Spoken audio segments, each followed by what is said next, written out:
how do you protect your bagels? You put locks on them. Ha ha ha ha ha. So it's really beautiful to be with you all today. I'm wearing all hemp, and we're waiting for Tommy to come in. I just called JP, and we're working on that. That's going to be fantastic to see Tommy today. In the meantime, okay, everybody, we've got Tommy Chong coming in, and we've got Sir Tommy. Yay! Can you hear me? Hey, I can hear you. Can you hear me? I sure can. Let me put us on view screen on gallery. And welcome, Mr. T. Hey, how are you doing, Jeff? I'm doing fantastic. I feel so warm and fuzzy about Mexico going rec or getting through to their Senate, and I feel warm and fuzzy about the people that are on today that want to meet you. And I got Dan Harrer, I got Jackson, and but we're gonna have a little bit of a sit down for a minute, just you and me. And Okay. and I'm going to share my screen now with you and everybody in the background. We got Vivian and Dan hanging out. Amy Pova is going to come on, and that's about it. But I'm going to show. I'm on live on our IBM network, and I'm going to share my screen with you, and we are going to have my introduction. So let's go with an introduction, everybody, and here we go. Welcome, everybody. It's Jeff Eichen with a news flash. A special guest, Mr. Tommy Chong. And we're so excited that he's coming to visit with us yet again. He's in my movie, Lifers Madness, and we're so blessed. And thank you, IBM Network, for allowing us to have our Reform 420 show on your network. We're going global. Hello Portugal, hello Mexico, hello Uruguay, and hello the White House. Let's get busy and end prohibition now. Jeff Eichen with WEEDSDAYS.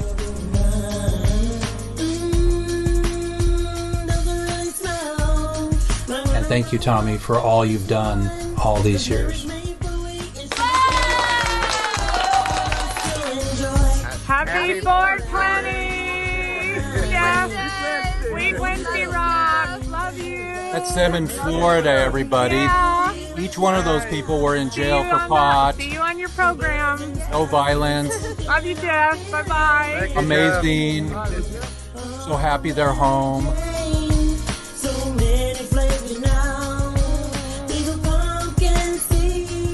And don't forget Tommy today. Tommy's on. That's our new jingle. I like that. I like that. There's Sharon. Sharon's in the hospital, and we're going to get her better. We're going to get Sharon better. Don't worry. Marijuana, the only side effect is you may get arrested. Dr. Machulam, yeah, I met Dr. Machulam. I met you guys. My life is going good. This is Eastern Washington.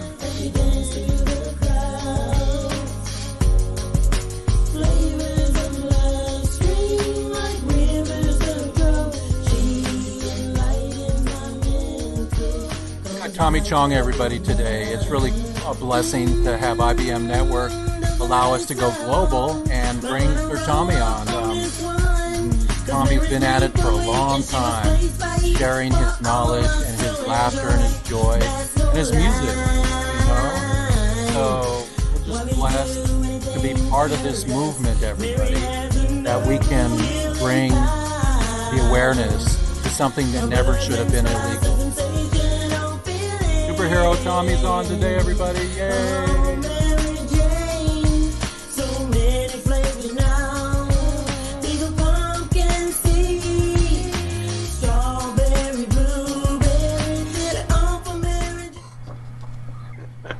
So we're really blessed to have Tommy on today, everybody. I'm going to exit this full screen here, see if I can know how to do my my full-on technology. Hey, you did it. There you go.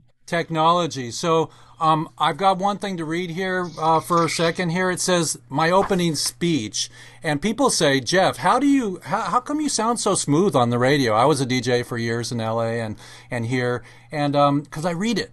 I read it and I fill in the blanks. So I get to read it because no one's seeing me. But today I'm going to read it here and everything. We got Tommy. And it says, hi, 420 lovers and WEEDSDAYS regulars. Oh, and Portugal, Mexico, and Uruguay. Congrats, Mexico, on going to the next step in your House and Senate for 420 rec. Oregon following Portugal on the example of decriminalization of all non-pharmaceutical drugs. Today we will have an update from Ms. Amy Pova and the Can Do Clemency on the Convets Reunion 420 fishing trip they just had in Florida, and LPP sent a bunch of people down there. They flew them down there. All the prisoners that got freed with Donald Trump that were allowed to have parole, they went fishing, and it was really great. I'll show a little strip of that.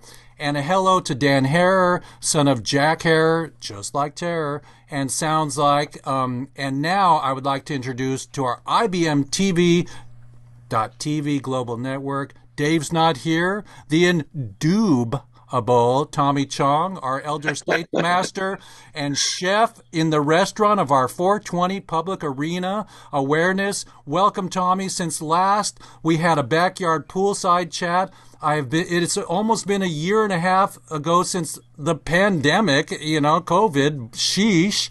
And, I just wanted to share with everybody before we get in with Tommy, my next two movies that I want to produce, and everybody's welcome to join in and to give information, is This Lifetime for me is titled The Families. That's number one. The Families movie is going to be about all the families that are reunited and how it affects humans to have their families in jail, the 420 families.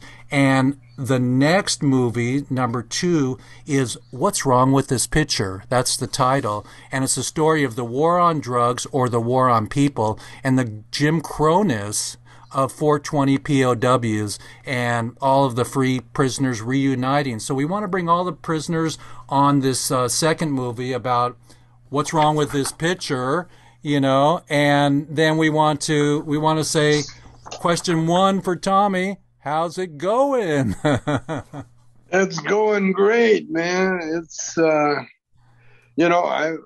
stuck here in the house with a whole bunch of weed that needs to be smoked, and I'm doing my best. I've got a couple of things that I'm working on. I'm working on my tango, my Argentine tango. It's my old man exercise that I do religiously. Are you good lead? Are you good lead? I'm getting there. It's the back. It's the back, the hand in the back, It's not that at all, man. Well, it's the love. It's love. It's a lovely dance. No, you know what it is? It's balance. Oh, yeah. You have to have your balance, and that's what I've been working on. And I've also been carving up pipes. I've got an art project that I do with sculptures, and I also like carving little homemade pipes out of bamboo or out of anything that I can find. And I grew up. Well, I worked in a cookie factory when I was right out of school one time. In fact, I quit school. I went down to the unemployment office, and the only job they could find me were, the shit job of working in a cookie factory.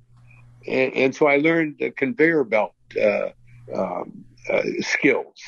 Like when you work in a cookie factory, the cookies go into the oven, and then they come out the other side.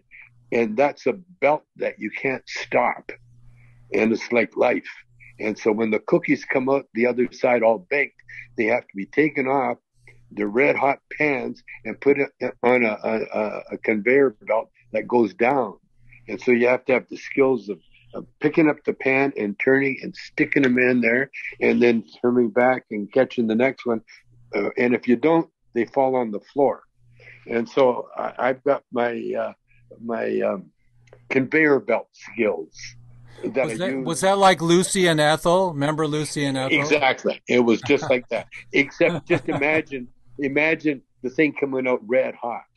It wasn't like they were cold. With the we need some 420 cannabis in there, chocolate, 420 chocolate, hemp seeds, and do a whole line of medicinal, delicious, hot chocolate chip cookies. Oh, that sounds good. Oh my God! I've been really working on my art. More than working on my art, I've been working on my acceptance of being an artist. That's very hard.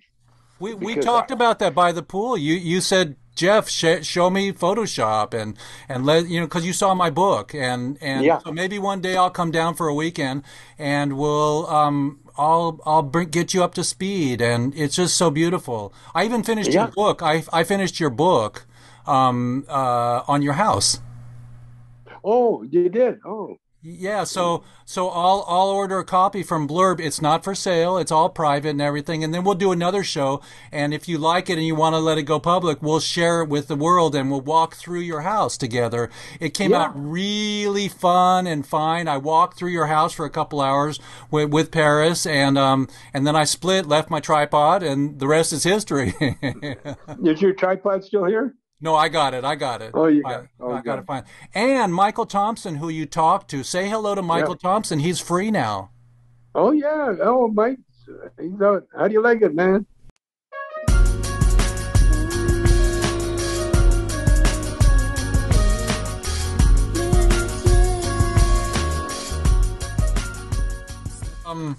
Let's see. My question number 2 here, question number 2 is, what do you think about our prisoners peppering home these days and the global awareness that we're representing? How do you like them coming home? Well, yeah, especially during this pandemic, man. Get them out of those confined spaces, and get them back to where they can, show off their skills that they learned in prison, because you do learn a lot in prison. People. You don't just sit there and feel sorry for yourself. There's a lot of things that you have to learn about yourself, and that was the whole idea of prison. In fact, penitentiary is from the word penance. That you have to spend time alone.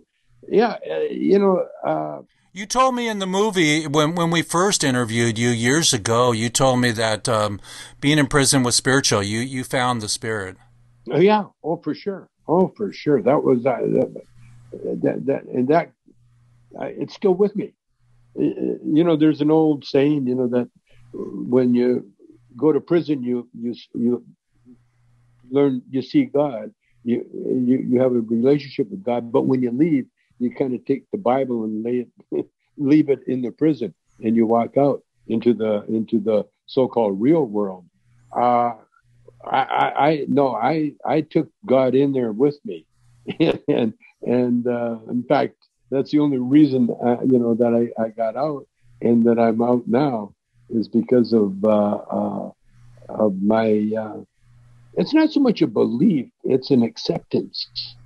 It's an acceptance of the true reality, and everybody has to come to that epiphany or that thought on their own when they're ready, because it's like the cookies in the oven, they got to be baked, and if they don't get fully baked, or if you leave them in there too long, they get destroyed, and so that's what I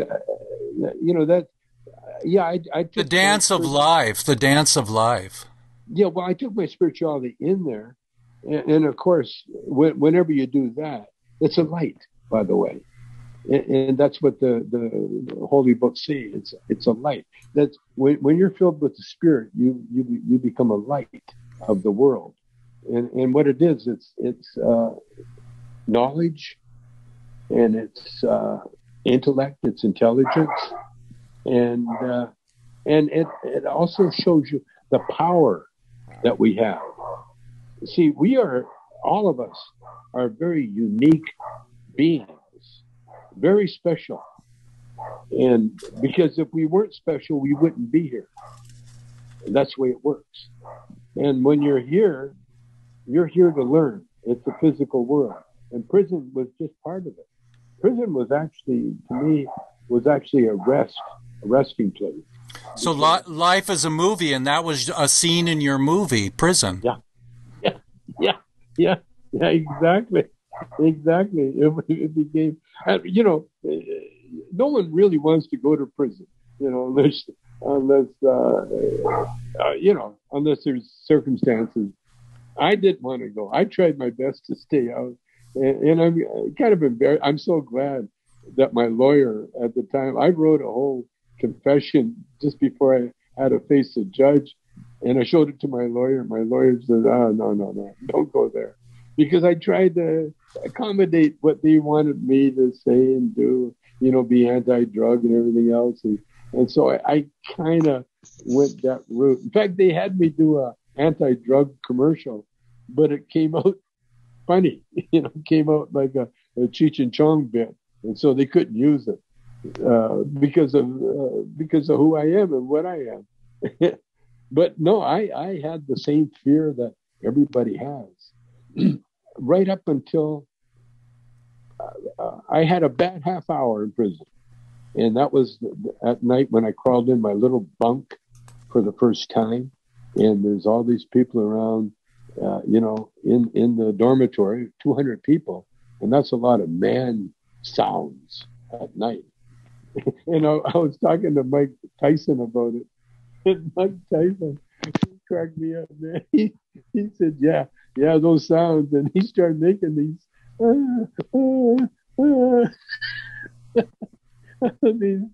these being attacked sexually sounds. And we laughed so hard at that, man. Because, Mike and I, we both had the same experiences. He was a celebrity. I was a celebrity. I said, Mike, how was the food? He says, I never ate it. I never ate prison food. He says, the guards would bring me food from outside, So he never had to eat the prison food. Wasn't that the caddy? You ate with the caddy? Oh, I did. No, I'm talking about Mike Tyson. Mike Tyson, he had food. But yeah, no, when I was there, that's what I'm saying. Mike and I were both celebrities, and so we were treated extra nice. I got right with the hierarchy, and I had the casino. No, what was that movie? Goodfellas, right. Where they had the chef. Yeah, I. Oh, by the way, we got Cheech and Chong dispensary is coming up, and we've gone public with it. Get closer to your mic again. Get closer to your mic again. Yeah, it's that's better. That's better. Yeah. Yeah, we're with Cheech and Chong dispensaries, and we're going public, and we're going. I tried to tell Mike about the reggae. It's Regulation A, and he thought I meant reggae, the music. Yeah, man, I like reggae. I said, no, it's the Regulation A, and that's to raise money to public money to do the dispensarias. So Tommy, we're going global right now. We're in Portugal, we're in Uruguay, and they've already been legal with marijuana. Mexico's coming up, and we know that that it's so beautiful to. Are you still with me? I lost. There you go. Yeah. You're. Wait, we lost your picture. Try again. Can you hear me? Settle down, cowboy. Come on back. So everybody, we're with Tommy Chong today, and we're waiting for him to come back. And Tommy, unmute yourself. That'd be cool. And come on back in. I have a couple more questions for Tommy, and then we have the rest of our Okay, I'm unmuted. I'm muted. Can you hear me? Yeah, but we can't see you. So see if we can find a camera icon. Technology triumph. Oh, come on. Where is it? Let's see.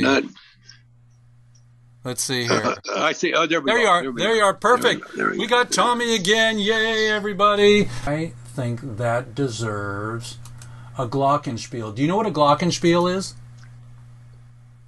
I think I know. It's Here. That's a glockenspiel. yeah. That's a glockenspiel. So I just had to pull up my sound effects, and I'm the Wheels of Steels. I'm the LA DJ. I grew up with hip hop and Ice-T. Sure. Ice-T did a band called Cop Killer, and now he's a cop on TV. So full circle, and we have Sure. full circle with Pod globally. Give our prisoners just one hello and tell them we're still coming for the rest of you. Tell us what you think. Oh yeah. Our work will never be done because there'll always be somebody in prison, unjustly, and we're coming. We're going to empty the prison. We're not only going to empty the prisons, but we're going to, at least I'm going to go after the government for lost wages, money that they confiscated. Restitution. Yeah, they had the money that they took from me and the fines, and that had nothing whatsoever to do with any kind of drug law. It was a paraphernalia law, and I was innocent. It wasn't my company. And so when I get a chance, and I figured out how to do it, I'm going to go not for the pardon. I got offered a pardon with Obama. Cheech arranged that, but I turned it down because I don't want to have to admit that I did a crime, because I didn't. Right. Yeah. Nobody can buy Mr. Tommy. Nobody can buy you. No. And so what I want to do, I want to sue the government. I want to get my money back, and then I want to donate that money to get other people out of prison. That's what I want to do with my money. Because that's what we got to do. We got to help each other. That's why, I went to jail, not because of something I did, but it was because they needed me in there to bring my spirituality in, to bring the I Ching in, to bring the knowledge that I learned, and then to help the other people there. And you were the high-profile hippie that they wanted to use as an example. Yeah, and to forget about me. They would like to. That's what they like to do to people. They just sweep us under the rug. That's why they're. That's why they're such a. The pot laws were just racist laws. This is what we're fighting here, is a global racism, and we've always been at that. That fight has always been going. Alcohol is still legal. Yeah, of course. And in spite of the damage that it does to society. And it's angry, and you wake up with a headache, and marijuana leads to the munchies. Yeah. It's a gateway to the munchies. I have another question for you. I have a question off topic here. What's your desert island album? Because I know you're a musician. What would you take on a desert island if you could take one album? Oh, my God. I wish I could. Let's see. What would it be? Do you want to know mine? Yeah. What is yours? Inner Visions, Stevie Wonder. Oh, I like that. I kind of go for What's Going On with Marvin Gaye. That changed my life when I first heard it. And every time I hear it, I still get the same kind of. And on that same album, he had Sexual Healing, and he had I Heard It Through the Grapevine. Yes. Right, on that same album. On that same album. And I have one. I have one more question. Okay, talk about Marvin. No, I was just going to say Marvin was another angel sent to us to change. Oh my God! And he Jimi had my Hendrix same. Was another.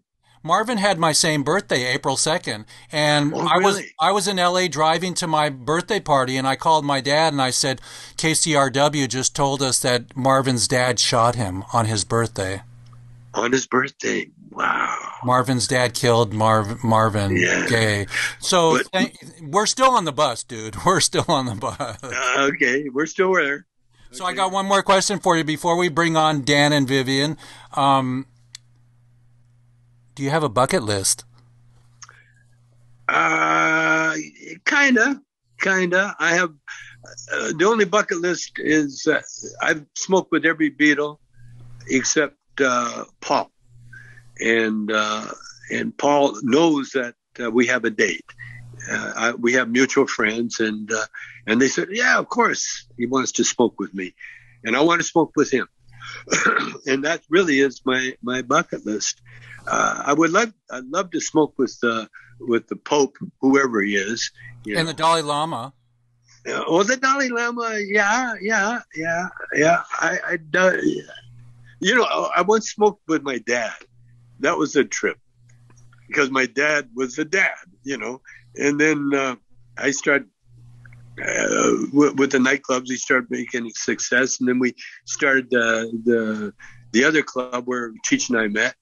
And we used to have pot parties. And one night, my dad worked in the club.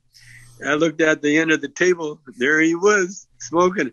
And I said, he was smoking some hash. I said, what did you think? He says, when he was in China, he smoked opium. He says, not quite as good as opium.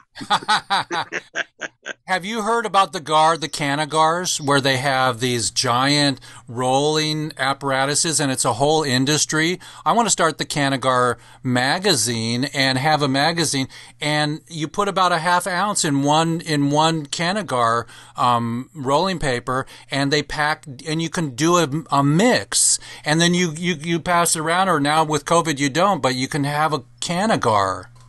Ooh. Well, I've had quite a few Canagars in my day. What's your favorite of the month? What's your favorite strain right now? Gorilla Glue 4 or Jack Herer? What are you smoking these days? I'm not really. I'm terrible with names. I tell people my favorite strains are marijuana, pot, and cannabis. That's my favorite strain. And what about edibles? Are you? Wow, gummy bears, of course, but they're dangerous too. I did a loaded gummy bear one time, and I did a remake of Breakfast with Bernie. Where the guy's dead and they carry him around. That was me for a while. No, I don't know. It's what was the question? Well, we were talking about your favorite strain, and you were saying, "Hey, I like pot, I like cannabis, and I like marijuana." That's my favorite strain. Yeah. Well, we were talking also about you smoking pot with your dad, and I just brought in Dan and I brought in Vivian. And since Amy's not here yet, let's have a men's meeting here and talk about our dads for a minute. And welcome Dan and welcome Vivian. Dan, say hello to our beautiful Tommy Chong, Sir Tommy. We dub you Sir Tommy. And thank you. Yeah, we dub you Sir Tommy. And Dan, say hello to Tommy. I know you met before. Here we go. Hey, Tommy. How you doing, brother? Oh, my God. You look so much like your dad now. Oh, my God. Oh, my God. My heart is open, you guys. My heart is open. I love it. Look at him. Look at him. And I'm wearing hemp. I wore my hemp pants today. And I have my hemp shoes on. So no fucking more people in jail for plants. For sure. For sure. And Vivian, say hi to Tommy. Hey, Tommy. How you doing? Dan? Vivian? What's up, my man? Brother, how are you? Hey, how are you? Hey, nice to meet you guys. Nice to meet you. Absolutely, man. I'm on with some of my favorite Hempo sapiens. I like that. So Vivian, you've met Vivian before. He's the director of Hemp Fest Seattle. Oh, right. Yeah, we met very, very briefly in the booth there, man. But you came up when I was getting. What was I getting? I think I was getting what do you call that? some kind of medical procedure where you put saline in your body? Yes, you were under treatment at the time. Yes. And so you didn't want to speak, but you had a booth right across from the main stage. Yes. And I want to let you know that, Tommy, that I grew up in Hollywood. And I remember, I think it was 1971, I used to see Cheech and Chong on the back of bus stop benches. I don't know if it was an FM show, I think, or something that you guys did or something like that. It was Lou Adler. Lou Adler got us bus stop benches. Yes, I remember that. Yes. And that's the year that I got your first album. I was 13. And I want you to know that you completely corrupted me, and I've been indebted to you for that for the entire life. Well, I will accept your gratitude. No, that's how long I've been a fan. That the secret of Cheech and Chong was that we never grew up. We were always that 13-year-old. Holy shit! What happened? We got you back. You're good. You're good. Okay. Yeah. Hi. Slow down, cowboy. That's Amy Pova from the Can Do Clemency. She's in Malibu. And say hi, Amy, to Mr. Tommy. Hi, Tommy Chong. Big fan. Hi, Amy. How are you? Thank you. Thank you so much. And thanks for all that you've done for the movement and the cause. You're an icon. And we all bow to your greatness. Believe me, I was high the whole time. Are where you are today. Yes, indeed. Like yourself, I served time in federal prison. I served 9 years on a 24-year sentence, and President Clinton granted my clemency. So I've been working on clemency to help others ever since, just as you have raised and elevated the prison experience that you went through to others. And we're finally making progress. We're starting to change minds. That's our path we got to take. That's why we were put there. Exactly. That's what we have to do. It's nice. It's nice having knowing what you have to do for because then it eliminates a lot of worrying about other stuff. Right. When you wake up in the morning and you know that there's people that need help, it gives you a reason to get out of bed. It defines your purpose. Yeah, it is nice. Where did you do your time? Dublin, FCI Dublin, near San Francisco. It used to be called FCI Pleasanton, and then Pleasanton decided they didn't want the stigma. Dublin is right there, so they renamed the institution FCI. Was it hardcore? No, it was a medium facility. I mean, we did have the double razor wire with the, motion detectors and the white truck that circled like a shark, 24/7 with a gun back. So, it's no joke, but it certainly wasn't the penitentiary. And what was it, dormitories? No, it was originally built for a boys' reformatory type school a long time ago. It's the same place where Patty Hearst went, Heidi Fleiss, all of them. Sure. We had cells that didn't feel like cells. There were no bars. We had wooden doors.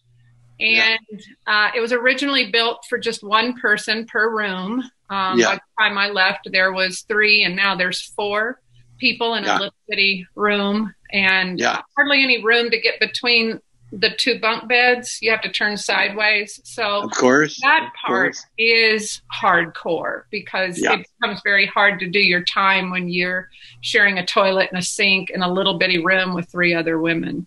Well, you learn a lot. Yeah. You learn a lot.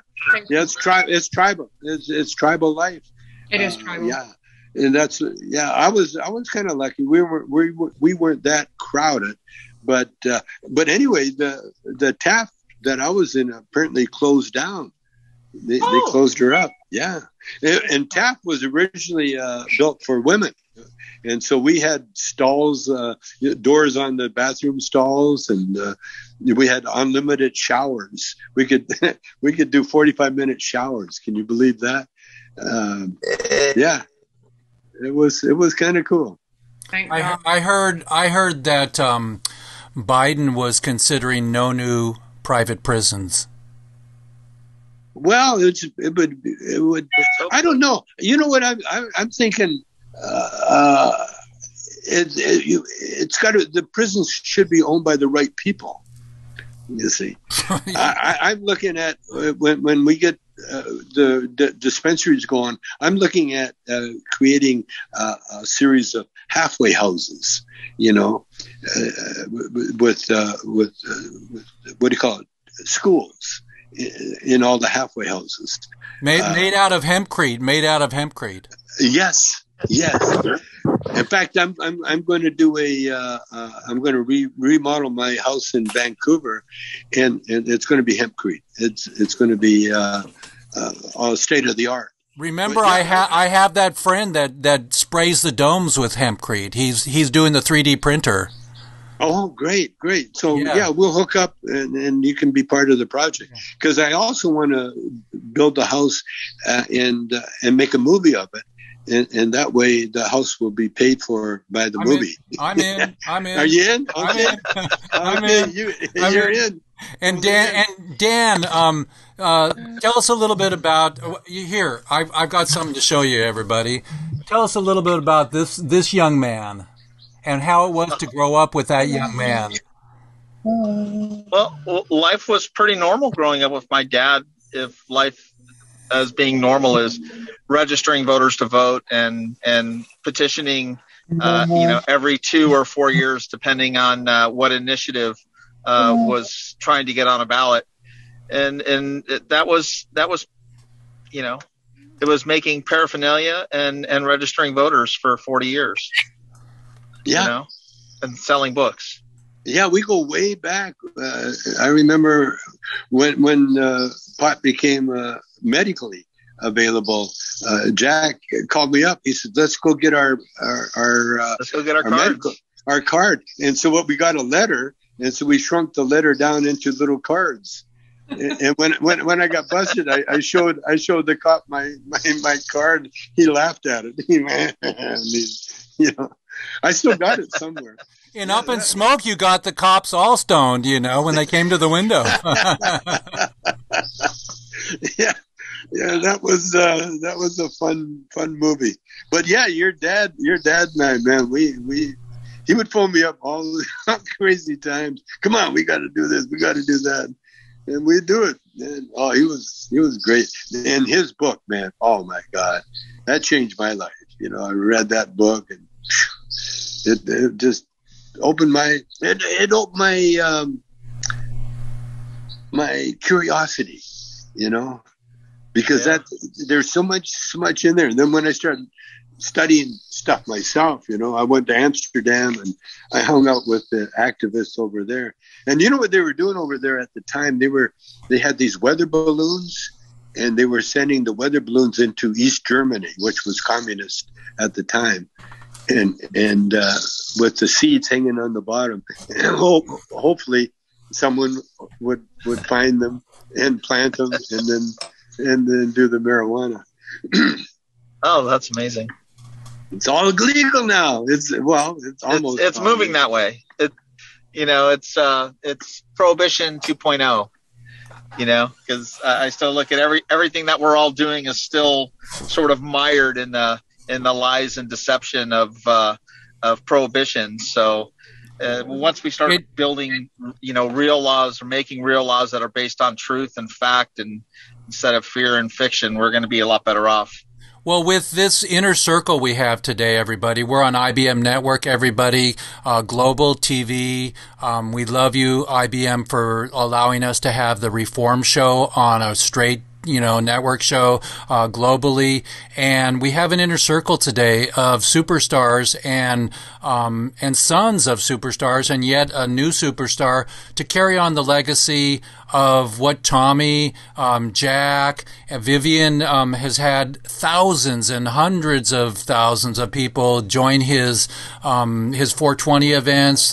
Amy is moving thousands of letters and getting people out right and left. We're peppering home our prisoners now.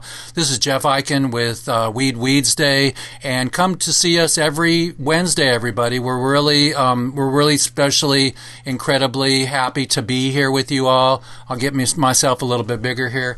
And we have Sir Tommy Chong today. We all have our legacies. It's yet to be told individually. I don't have enough bandwidth to do each individual movie, but I'm ready to do my next one, and you all are welcome to participate. Vivian, what do you have to say to Tommy? Come on in. Well, I want you to know that I have my hempcrete as well, because it takes balls to fight the drug war, and it requires protesticles or a lot of hemp festrogen. Right. And whoa. And I want to say that we have burned. We like to say that we've incinerated more marijuana at HempFest than the DEA. And to do my job, I always carry a glass blown portable marijuana incinerator with me. And if I come across any marijuana, I burn it immediately on the spot so that it doesn't get in the hands of the children. Because that's what we have to do. We need to burn the marijuana. Be responsible, everybody. Fix the lights on the tail end of your car so no one gets pulled over. And if you're in a legal state, be sure you know the laws, everybody. This is Jeff Eichen with WEEDSDAYS. We don't want you to get in trouble. And have your pot from the dispensary that you just bought legally in the trunk if it's open. If it's sealed, I was told by a cop that pulled me over and he said, "Smells pretty dank in here, Jeffrey," after he got my license, because I had a light out in the back of my car. And I said, well, maybe it's my clothes. I just came from a party. And I said to him immediately, "What are the rules in Washington?" And he said, "Open in the trunk. You can carry it. You can have it. Closed right from the dispensary in the front with you, but not a pound." Not a pound. Yeah, not a pound. But if you go to the dispensary, everybody, just know your rules in the state that you're in, because every state is different, unfortunately. And be careful, everybody. And just know that we're really, really blessed to have Amy, Dan, Tommy, and Vivian today on our show. And Amy, we'll bring you big here right now. Come on, we'll pin you on here. And Amy, what do you have? Any questions or some goodies for Tommy? Well, a couple of things. I'd just like to comment on what you said, Jeffrey, about private prisons. I think they're abhorrent because they have in their contracts that you have to. Most of them have in their contracts that they have to be kept 90% full, or the municipality, town, county, whatever, has to pay a fine, which means that if crime goes down, what incentive does that put upon law enforcement to bust people and even maybe manufacture crime to keep those beds full? So that has to change. But to Tommy's point, where he said, it depends on who's running them. The BOP is running a prison for profit. It's called Unicor.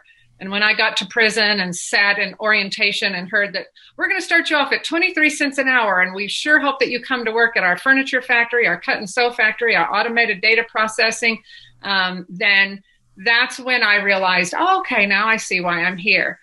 The other thing that I would like to ask Tommy specifically is, I will never get over the scene where you and Cheech were trying to smoke the toothpick. And I just wondered whether did that really make happen. When I saw that scene, I was like, oh my God, that really does seem like something that would maybe happen if you were really high. And I was just wondering if any of the material in your movie was inspired by things that actually happened in real life. Oh, of course. We're a stickler for accuracy. No, we just had a good time. I've always taken the stance. It was never them against us. It was always with me. It was always me being a musician, and a creative musician. And pot was the only thing that really made me want to play music, made me want to dance, made me want to do anything. And so, in Canada was very hard to come by, and but it was, I grew up in a very racist country, and a racist city. Calgary was so racist. I think the sister home was Biloxi, Mississippi or something, because it was so, it was in your face racist. And so the marijuana thing was even unheard of. We could smoke openly. Oh, are you there? We could smoke openly because the cops they were never looking for pot. They were always looking for alcohol, And so there's been times, we're in a car all smoking and they're searching our car for booze. And same as in Vancouver. When I moved to Vancouver, that's when the 60s hit. And that's when the marijuana and the acid, LSD and everything became very popular. And I watched my after hours club change from a alcohol ridden, trouble with bouncers and fights and everything to a very peaceful pot crowd. And it just changed everything because potheads have a great sense of humor because we're in the moment, we're not half dead from booze. And we're also, there was an intelligence factor that came with the weed. And so when I was in prison, I noticed there was so many potheads in prison, and I realized why, because we're the low hanging fruit, you stop potheads and they'll show you where the weed is, as opposed to, dealers or, the cartels or anything like that, where it's all about money. And so when I was in jail and they try to use it against us. When I was in jail, I got offered more weed than when I was out of jail. But every time they'd offer me weed, they would also give me a drug test right after that offer. I mean, they weren't shy about it at all. And I passed every drug test because I never took a joint. I never smoked for 3 years because that was the beautiful thing about pot is that it's not addictive. It wasn't like cigarettes. You don't Jones. And I found a plant called lion's ear. And if you crumbled it up, the native witch doctor that we had in there that ran the sweat lodge, he showed me about this plant. And that's the only thing I would smoke once in a while and would help me sleep. But other than that, I never, because I knew they were trying to make an example out of me. And I just refused to let it to go that way. And I wanted to show everybody how gentle that marijuana really is, and how good it. I mean, when you can take a medicine that stops pain the way marijuana does and not become addicted to it, that says so much. If you're addicted to marijuana, it's because you're mentally addicted to it, and that can happen, but other than that, physically, I was like an experiment myself. I never smoked weed for 3 years. And then when I went back and smoked my first joint, the first thing I did, I took a fall on the beach. I almost broke my back because I was wearing the wrong shoes and I forgot that I was on the beach and I jumped up on a log and it was wet and I took a big ass tumble. But because I was so high, I just laid there and laughed. How stupid I was. But as far as the prison goes, weed has so much good karma with it. It's got so much good karma. And that karma changes everything around you. You don't have to say a word. Like with me, I never said anything. I got away with so much in prison because I was like, I only got in trouble one time. It was when I first got in there. You had to be at your bunk at 2:00 for the 2:00 count. But no one told me about that because everybody thought everybody knew. But I was new. I didn't know about it. It was a setup. Yeah, I know. I was out in the garden playing, doing my thing in the garden. And the next thing I know, I see a CO come walking across the field. And he marched up to me. He said, "Chong, what are you doing here?" I said, "I'm in the garden, sir." He says, you missed a count, a 2 o'clock count." I said, "Oh, I didn't even know about the 2 o'clock count." And so anyway, they banished me from the garden, and I had to be at my bunk at 2 o'clock, which was cool because around 2 o'clock, I'd get tired. I'm an old guy, and so I'd have my nap at 2 o'clock, and I was in my cell where I was supposed to be. But the thing is, when I got talking to the different people, it was the marijuana people that really ran the prison, that kept everybody calm, everybody cool, and we went through everything, and we become a family, and yeah, there's a lot of people that shouldn't be in there, but you got to remember that life isn't fair, and it's not supposed to be fair. And so every experiences that we have is meant for us to grow. It's just like when you go into a bodybuilding gym, you don't go in there to feel good. You go in there really to tear up muscle, to tear things apart, and you use heavy weights to do it. And why? Because when you do that and then you rest, then your muscles grow and bigger and stronger, and you become healthier because your organs are even stronger for it.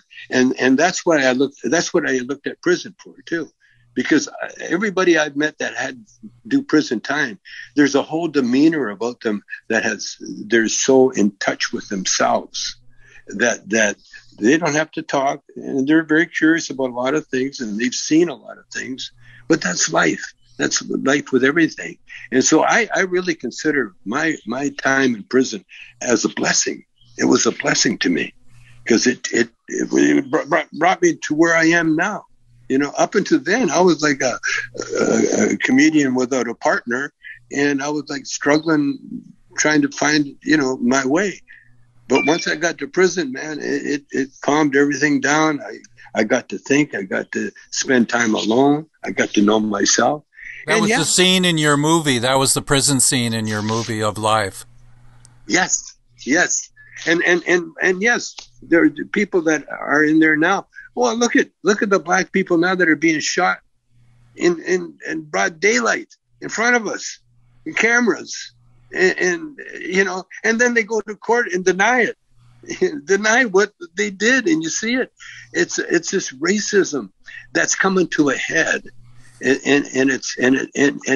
now the meek shall inherit the earth, and the pot, you can't get any meeker than a pothead. And so eventually it's going to be our earth to take care of for a couple of generations, maybe. And then it'll go back to the old way. Who knows? But that's marijuana is the gateway drug to the munchies. Or to incredible wealth. That's what I'm looking at now. Well, the plant, Jack Harrer, like Terror, Dan's father, would get on LA radio and he would scream because he had a great, incredible scream voice and articulation. And he would say, paper, fiber, fuel, medicine, and food. And he would go, paper, fiber, fuel, medicine, and food. That's the plant. Why is anybody in jail for something I did 5 minutes ago? Yep, for sure. That was your dad, dude. That was your dad. Yeah. He taught us so much. Tommy taught us so much. We're at Weeds Day, everybody, on IBM Network. We're going to wrap it up here, and we'll have Tommy back on for sure, and we'll keep working on getting more prisoners. We still have work to do, everybody. Thank God for Amy and Can-Do. Thank God for Vivian and his Hemp Fest online now. We can't wait to be able to gather again. And Dan, thank you so much for being thank you all. The disciple and the child of a beautiful hemp guy. To Vivian and to Tommy, my father loved and treasured both of your relationships. To Amy, I don't know how much you knew of my father, but it's a pleasure to meet you here on this format. Jeff, thanks for inviting me in. And Vivian, I'll be reaching out to you soon. Tommy, many blessings, brother, in all of your endeavors. And I love seeing you everywhere I go. So keep it up. And to Amy, I look forward to meeting you. We're both here in LA, so let's connect. Yeah, let's do it. Hemp Hooray. Amy, any final words? I just want to thank you, Jeff. You have a great platform. You bring on people who are bonded, but we get to bond even closer through our experiences and our journey. And I'm just honored to be here. Thank you for having me, Jeff. Dan, I'd love to get together with you. Your father was, I guess probably the loudest voice, and his book united a whole bunch of us. So Vivian, love you to death. Can't wait to go to the next Seattle Hemp Fest and celebrate. Yes. I've been on that stage, and it's very important to the pot prisoners as well. We send pictures in. So thank you so much, Jeff, for having us on. And fantastic. Thank you so much. And Amy, give us one spot of the convents. Give us a little FLA fishing trip. Tell us a little bit. Just one little spot. Well, Stacy Thies had a vision. She brought in all the pot prisoners to Florida, flew them in. Robert Platshorn, if it weren't for him, it wouldn't have happened. But there was a lot of other people that would have not have happened if not for their sponsorships. And to see over 20 pot prisoners all on the same fishing boat fishing, including Michael Peltier. I wrote his clemency petition. We got him out through clemency, as were other people there. For me to finally get to meet him and hug him was a dream come true. And I shout out to Freedom Grow and Stacy for having, there it is, Fish with the Black Tuna. The old G's were there. We got a little bit of a froze from her, but there was a beautiful, beautiful trip. I was supposed to go, but my vax was not in time, and everything's perfect. We're going to keep going. Amy, finish what you were saying.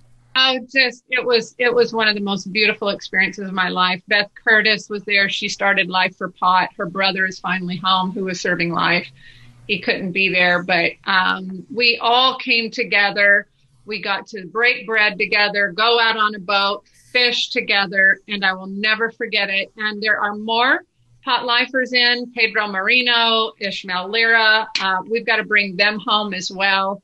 Lance Glore, Tracy's son. You've had Tracy on very many times. He was in Washington State doing medical marijuana. I was at Lance's trial, and he was a young man who was doing medical marijuana legally, and he got thrown the book. And this last guy that killed George Floyd may get 40 years and come out in 10 years. And what the F, everybody, in the whole system planetary, that people are in jail for pot for life. Well, we have to keep the pressure on Biden, because both Kamala and Biden promised to free the pot prisoners. We've already hit 100 days. It's a simple categorical thing, stroke of a pen, and they can all be out. And we are raising our voices. We just had several different articles written in newspapers where we got the people quoted that are still in there, left behind. So let's all remember that, because we can't really celebrate 420 and feel liberated when we've got prisoners on the battlefield still bleeding out who are pioneers, and they're suffering. It's an insult. It adds insult to injury for them to still be sitting in, knowing everybody's celebrating 420 and they're rotting in prison. Thank you for all you do and for your passion, Amy, and your bandwidth is A-OK with us. We love you so much, and you've always been an ally for me and a co-host. We'll have you on again. And Vivian, any final words for Tommy and for our prisoners? Yes, Jeff. First of all, I'm just honored to be a part of this with these esteemed guests. I was joking around and everything, but it's so important that we finish the job. As you mentioned, we have 40,000 Americans still in jails and prisons over cannabis, dozens, I think, serving life in prison for cannabis, which is just, that's ridiculous. It's criminal itself. And we need to finish the job so that we can focus on things like replacing single-use plastics in the cannabis industry with sustainable materials, and focus on all of the ways that industrial hemp plastic. There you go, man. all of the ways that industrial hemp can benefit humanity and medical marijuana. There's just so much work still to do. And it just feels sometimes like there's an apathy, like people feel like, hey, we've done it. We've legalized. I hear that. People go, oh, you're still doing Hemp Fest? Isn't it legal? And I go, man, take 2 steps into Idaho and light up a joint. Tell me how legal it is. We need to finish the job and keep the fire burning, man. But so much love. The cannabis community is such a beautiful, loving, spiritual, supportive community all over the world. It's the same. And so it's just an honor to be a part of something like this. And Mexico is going rec also. The world's waking up, man. Yeah. We're slowly winning, but we gotta finish the job, and we gotta keep the momentum now while we can. Well, we do have incredible guest panel today, everybody, and thank you, IBM TV. And Tommy, any final words? And we'll see you again. I just want to tell everybody I've got a direct line to Biden. I'm connected with the people, like with his son Hunter. So I'm going to personally talk to Hunter and Biden himself if that can happen. I'll make it happen. Would you like to say something right now to them? And we're recording this, and we can just give you this little spot. Say something to Joe. Hey, Joe. Hey, Joe. So I want to say to Joe, listen, Joe, the only reason you're president is because of Donald Trump. If it wasn't for Trump being in fact, it wasn't for Trump calling you out, you wouldn't have been elected president. And so what I want to tell you, I went to jail because of the law, Joe, that you wrote. It was paraphernalia law. And your government at the time, the United States government under George Bush had to lie and do a lot of underhanded things in order to incarcerate me. And so you owe me, Joe. You owe me. And the way what I want you to do is to realize that anybody that's in jail for pot of any nature should be released. And especially the lifers. They should be the first to get out, because it's been proven, Joe, medically proven, that marijuana will help people with epilepsy, with MS, with cancer, like it helped me. It's a medicine, Joe. It's not. So get rid of this racist mindset that everybody has. And politically, if you want to really go down in history as the greatest president ever, then do it. Do it. Make pot, first of all, reschedule pot, right? Make it Schedule 1, and then at the same time release anybody that's ever been incarcerated for any kind of pot crime. That's what you got to do. We want to re-legalize pot. That's what the Drug Policy Alliance is sharing with us, because then our prisoners come home with no record and they can get work. Yeah, that's what I'm going for. Because what I want to do is I want to appear before a judge and change my plea, because my plea was guilty because they threatened my wife and my son. And so I want to change my plea to not guilty, because I was not guilty, even in the broadest sense of the word. Even though it was my name that was on the bongs. It's a medical device, Joe. Final words to Joe and Kamala. Yeah, just legalize it, Joe. Change the scheduling from Schedule 1 to Schedule 2, and recognize the fact that everybody in the world knows that it's a medicine. It should not be used to incarcerate people. And when you do that, it's a racist law. And not just pot, but with all the drugs. Drugs are a medicine. And when you overdo it, then you have a medical problem, not a criminal problem. That's what you got to do, Joe. And you will do it, by the way. Right. Oh man, that's golden to my ears. I want to drink that for the rest of the day. That Tommy Chong, just on our show, everybody, talked to Joe and Kamala. that it's time to re-legalize marijuana and bring our prisoners home, and that we can grow hemp in America and make fabric. Look at my fabric. Look at my outfits. I mean, we know that this is only made in Hungary and in China, and it's beautiful, and we don't grow it here. And so stop putting our prisoners in jail for pot. And thank you, Tommy, for joining us today. Thank you, Amy. Thank you, Dan. Thank you, Jack Harrer. And thank you, Vivian. Okay, bye-bye.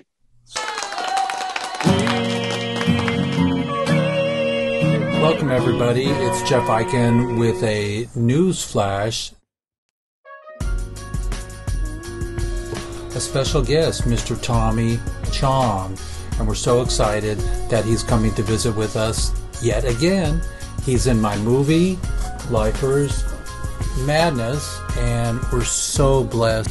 And thank you, IBM Network, for allowing us to have our Reform 420 show on your network.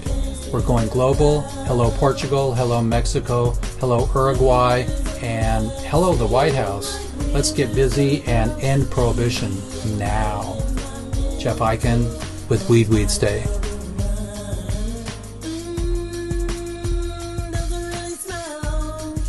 And thank you, Tommy, for all you've done all these years.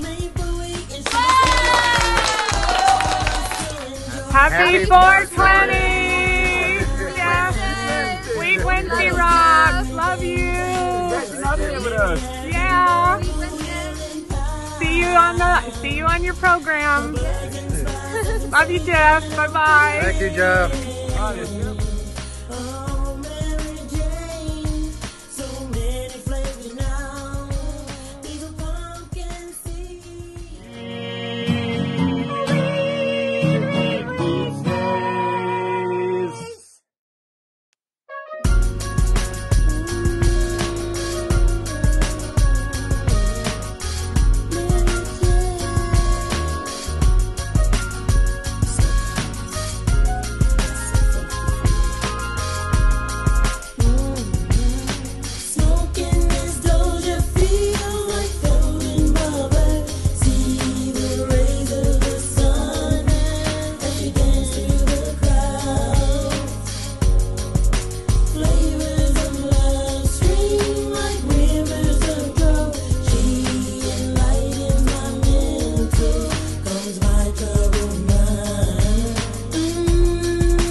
How do you protect your bagels? You put locks on them.